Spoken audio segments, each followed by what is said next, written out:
Let's expand our view of compensation by looking at two additional types of differential pay: on-call pay and callback pay. These forms of pay go beyond the standard workday. They recognize that sometimes the job doesn't stop when the shift ends. Organizations still need support, and employees are often asked to remain available or step back in when needed. And that's where these pay types come in. They're designed to acknowledge not just the work itself, but the time, flexibility, and responsiveness employees bring outside of their normal schedules. Let's start with on-call pay. This applies when an employee isn't actively working, but is expected to be available to respond if something comes up. Think of it as being on standby. You're not performing tasks, but you're not completely off the clock either.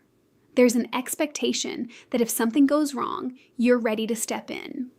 That expectation alone can have a real impact on how employees use their time.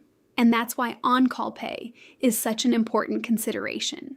Whether on-call time is paid depends largely on how much freedom the employee has during that time. If they can go about their day without restrictions, they may not need to be compensated. But if their movement is limited, if they need to stay close by, remain reachable at all times, or be ready to respond immediately, that changes things. At that point, their time isn't entirely their own. And when that happens, organizations often compensate for that availability, even in cases where it may not be legally required. Let's make this real. Imagine an IT supervisor is asked to be on call over the weekend during a major system upgrade. Nothing goes wrong. No calls come in. Technically, no work is performed. But the expectation was there. They needed to be available, ready, and prepared to respond if needed. That level of availability limits how freely they can use their time.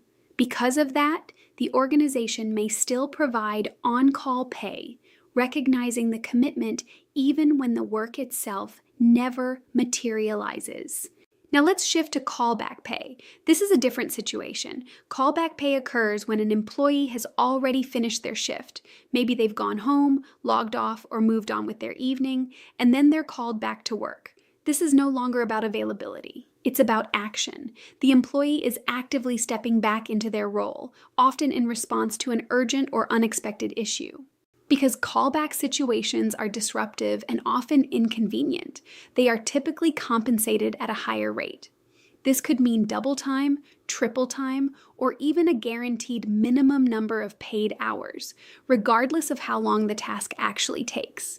This structure acknowledges not just the work performed, but the disruption to the employee's time and the urgency of the situation.